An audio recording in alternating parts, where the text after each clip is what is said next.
Bismillahirrahmanirrahim. Bugünkü sabagыбыз Навақизул вузу, таратты сындыруучу амалдар. Кайсы себептер менен адамды таратты сынат? Адам таратты сынгандан кийин ал намаз окуганга жарабайт, жараксыз болуп калат. Аллахтын астына барганда адам баласы таза абалында келиш керек. Эгерде бирөөнүн тараты жок болсо, тараты сынып калса, ал адам намазга келгенге болбойт, жарабайт. Ошон үчүн бүгүнкү сабагыбыз Навақизул вузу, таратты сындыруучу амалдар, же себептер. Эң биринчиси адам баласынын денесинен чыккан сабилейнден, эки жолдон чыккан нерсенин бүт баары таратты сындырат.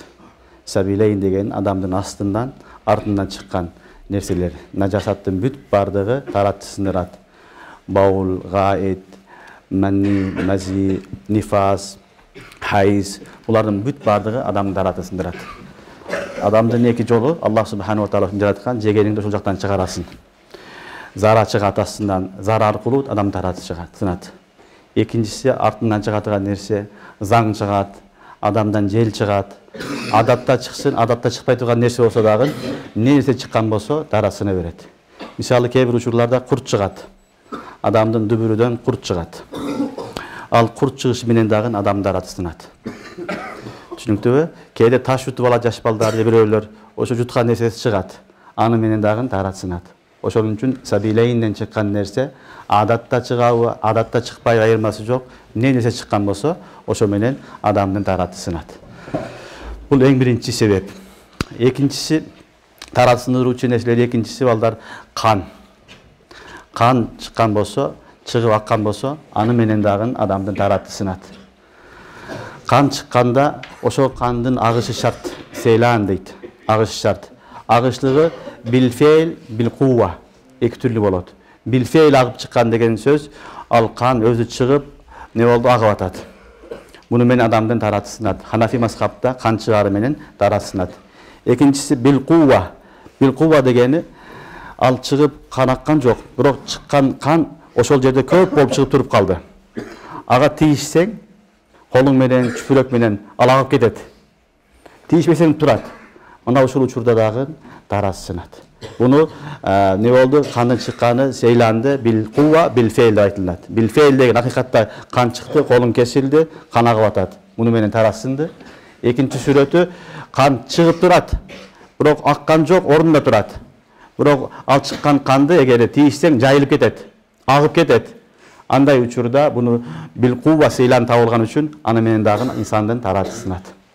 Эң биринчиси деген адам баласынан чыккан, эки жолдон чыккан нерсенин бүт бардыгы тараты сындырат. Экинчиси адамдын денесинен чыккан кан аркылуу дагы чыккан нерселердин бүт бардыгы не болот экен? Таратты сындырат. Түшүнүңөрбү? Кандын агышынын эки сүрөтү бар. Билфейл, билкува. Билфейл деген чыгып агып аткан учуру, экинчиси чыкты, аккан жок, бирок агатыган күч кубаты бар. Билкува деген ошол. Ага тийишсең агып кетет, анда дагы тараты сынат.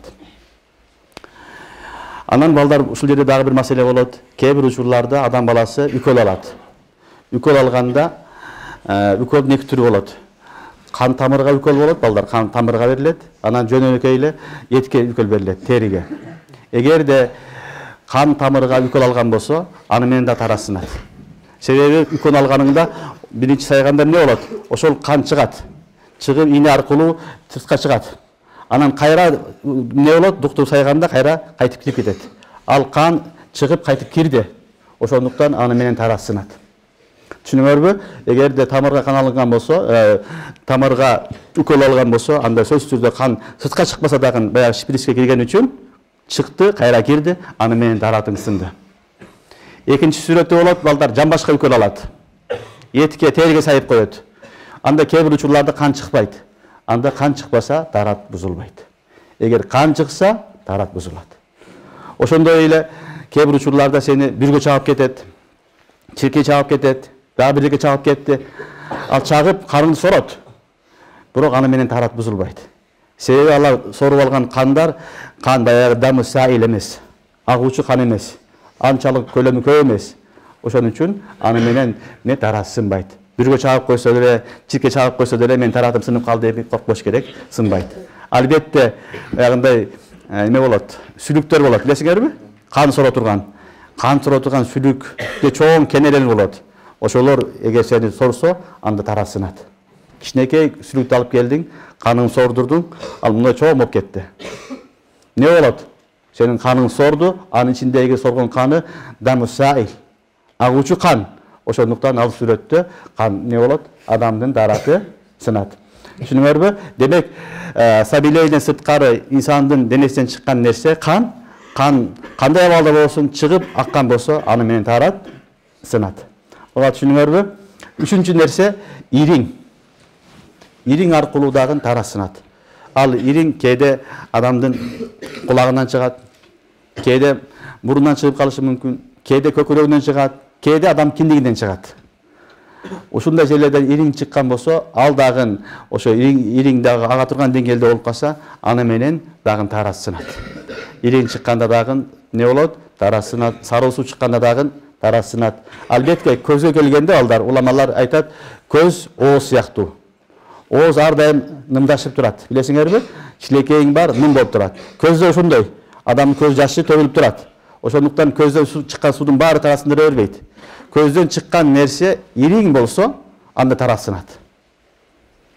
Эгерде ириң болбосо, тарасынбайт.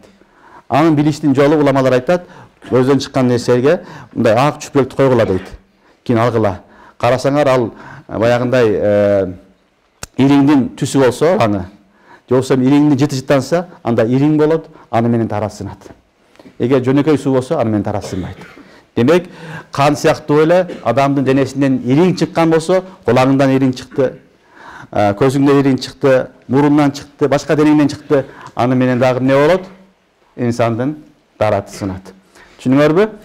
Андан кийинки нерсе маселе алдар кайх, кусуу.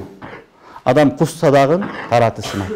Бирок кусканда шарт мил алфам, ооз толтуруп кусуш керек. Ооз толтуруп кусканыңда сенин таратың сынат. Ооз толтуруу дегени кусканыңды өзүң контролго кыла албай каласың. Түшүнүңөрбү? Сүйлөй албай каласың. Ал кусуу сыртка чыгабы, же оозуңа келип кайтып кетеби, тарасынып калат болду. Ооз толо болгон болсо, кускан болсоң, жарымын куссуң, жарымын жутуп алдың, же келип кайтып кетип калды оозуңа чыгып, ал учурлардын бардыгында тарасынат. Адам баласы кускан болсо, ооз толтуруп, аны менен дагы не болот экен?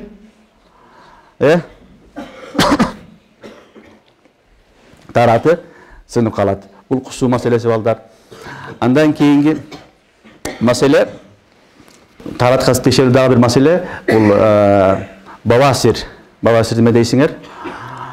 Геморрой ооруган адамдар. Геморрой бар адамдарга дагы маселеси бар. Эгер геморрой чыгып калган болсо, ошону колу менен же чүпүрөк менен кайра киргизсе, ордуна салып койсо, дарат сынат. Түшүнүңөрбү? Дарат сынып калат. Бирок өзү чыгып, өзү кайтып кетип калса, гана катуу күч келгенде өзү кирип кетти кайра, анда дарат сынбайт. Бирок ошол учурда бир нымдык, бир нажасат чыгып калса, дарат сынайт. Нажасат жок болсо, ансыз тарат өзүн өзү сынып калбайт. Түшүнүңөрбү? Андан кийинки навакизул вузу, бул наум, уйку. Уйкуда дагы адам баласы не болот? Дараты сынат. Бирок уйку эки түрлүү болот. Ан-наумул хафиф ва ан-наумус сакил. Жеңил уйку, оор уйку. Уйку балдар өзү финафсихи гайры нақизил вузу. Бу дарат сындырбайт. Бирок мында не бар? Шубха бар, шек бар. Адам уктаганында өзүн контрол кыла албай калат. Жел бирдеке чыгып кетиши мүмкүн. Ошон үчүн муну кайын-макам кылганбыз дагы тарасынат дегенбиз. Ошон үчүн уйкуну экиге бөлөбүз. Жеңил уйку, оор уйку. Эгер жеңил уйку болсо, аны менен тарасынбайт балдар. Жеңил уйку деген уктап кеттиң, отуруп атып, кайра ойгонуп кеттиң. Же болсо баарын билип турасың, көзүң жумулуп, мындай неме кылып атасың, аракет кылып атасың. Муну менен тарасынбайт. Сахил уйку, баягы оор уйкуда тарасынат. Бирок оор уйку деген не дегени? Экөөнүн ортосундагы айырма кайсы? Кайсынысы жеңил уйку, кайсынысы оор уйку? Ушул жерге келгенде фукахалар икhtилaf кылган. Ханафилер бунун айырмасын айтат. Адам баласы бирдекеге сөөнүп уктаган болсо, ошо нерсени алып койсоңдар уктай берсе, демек бунун уйкусу катуу уйку. Бунун тараты сынды дейт. Ала койсоң, ошол заматта ойгонуп кетсе, бунун уйкусу жеңил уйку. Анда тарасынбайт. Түшүнүңөрбү? Наум некен эки түрлүү болот. Жеңил жана оор. Жеңил уйку менен эч качан не болбойт, тарат сынбайт. Оор уйкуда бирдекеге сөйөнгөн болсоң, ошону тарта койсо, жыгылып калсаң, анда таратың сынат. Эгер жыгылбасаң, өзүң контроль кылып турсаң, тарат сынбайт. Ошондой эле отуруп уктасаң, жан башыңды жерге коюп, көчүңдү коюп отурасың. Аны менен дагы тарат кылбайт, тарат сынбайт. Же болбосо рүкү абалында уктап калдың, саждада уктап калдың, аны менен дагы тарат сынбайт. Бирок фукахалар айтат, саждада эркектердин саждасы болсо, ошондо тарат сынбайт дейт. Аялдардын саждасы болсо тарат сынып калат дейт. Эркектердин саждасында мындай турулат. Бекем турулат. Аялдарда жабышып турат. Ошон үчүн колуң көтөрүлүп, бардыгы контролдуу болсо, анда эмне болот? Таратың сынбайт. Эгерде жабышып алган болсо, жерге жатып, анда таратың сынып калат. Түшүнүңөрбү? Демек уйку дагы Аллахтын берген неаматы. Важаална наумакум субата. Бул чоң неамат. Бирок бул нерсе кээде ошол нажасаттын чыгышына себеп болгон себепти уйкуну дагы фукахалар бузат деген. Ал кайсы сүрөттөр деген? Каттуу уйку өзүнү башкара албайт, уктап баратып, таштап койсоң жыгылып калат. Ал учурларда дагы не болот? Тарат сынып калат. Эгерде өзүн контроль кылса, отуруп уктаса, же болсо сөөнүп баягындай саждада уктаса, рүкүдө уктаса, бул абалдарда анын неси тараты сынбайт. Андан сырткары дагы эки сүрөт бар балдар. Бул өтө аз кездешет, бирок мындай учурларда дагы тарат сынат. Бирөөсү кахкаха. Кахкаха дегени каткырып күлүү деген сөз. Намазда туруп, мисалы бир адам каткырып күлсө, тарат сынып калат. Намазда күлгөндө болбойт. Бир адам бирок күлгүсү келди да каткырып күлдү. Каткырып күлүү дегени күлгөнүн өзү да угат, башкасы да угат. Ушуну каткырып күлүү деп айтылат. Эгерде өзү да укту, жанындагы адамдар да укту, ушундай деңгээлде күлсө, ал адамдын тараты да сынат, намазы да бузулат. Таматы да кетти, намазы да кетет. Экинчи түрү бар балдар, аз-зихк, күлүү. Бул өзү угат, башкасы укпайт. Муну менен намаз бузулат, тарат сынбайт. Өзүң ичиңден күлдүң, өзүң күлгөнүң уктуң, аны менен не болот? Адамдын намазы бузулат, бирок тарат сынбайт. Үчүнчү түрү бар, табассум, жылмайып коюу. Жылмаюу менен тарат да сынбайт, намаз да бузулбайт. Бирок жакшы эмес, макрух амал. Намазда табассум кылбаш керек. Демек, кээде адам баласы каткырып күлүү берет намазда. Ошондуп каткырып күлгөн болсо, акыл эстүү балага жеткен баланын намазы да бузулат, тараты да сынат. Андан кийин дагы бир сүрөтү бар, надыр кездешүүчү, ал-игма вал жунун. Адам баласы эсинен танып калат. Өзүн жоготот, жыгылып калды, ооруп калды, талмасы кармап калды, аны менен дагы тарат сынат. Экинчи сүрөтү жунун. Адам акыл жоготту. Аны менен дагы тарат сынат. Жунунда балдар маслубул акыл болот. Акылы жок болот акыр эле. Игмада мастурул акыл болот. Акылын пара тосуп коет. Ал акыл иштебей калат, башы иштебей калат. Анда учурларда дагы адамдын неси болот? Тараты сынып калат. Демек, мына ушул абалдарда адам баласы тараты сынат. Тараты сынгандан кийин таратты алып эң ибадат кылыш керек. Куран окуйбу, мечитке барабы, намаз окуйбу, тарат алышлык шарт. Тарат албаса, анда анын намазы болбойт. Демек, эмне экен кыскасы, денеден чыккан нерсенин бүт баары эле таратты сындырат. Минас сабилейн.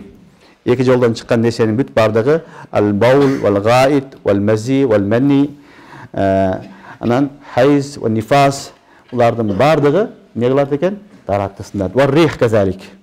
Адамдан жел чыкса, ал дагы таратты сындырат. Андан сырткары денеден чыккан кандын бүт баары таратты сындырат. Ошондой эле ириңдин баары таратты сындырат. Кусунду бул дагы таратты сындырат. Катуу уктаган болсо, бул дагы таратты сындырат. Намазда туруп каткырып күлсө, ал учурда дагы тарат сынып калат. Түшүнүңөрбү? Мына ушуну уламалар навакизул вузууну таратты бузуучу амалдар деп айткан. Бул эрежелер билип алдыңарбы? Ушул эрежелерди билсеңер, ушул негизинде таратыңар барбы, жокпу, өзүңөрдү өзүңөр эмне кылатыган болосуңар, контроль кылсаңар болот. Бүгүнкү сабагыбыз иншалла ушу менен болот. Кудай кааласа, навакизул вузу дегени тарат сындыруучу амалдар, ушул амалдар адамдын таратыны бузат.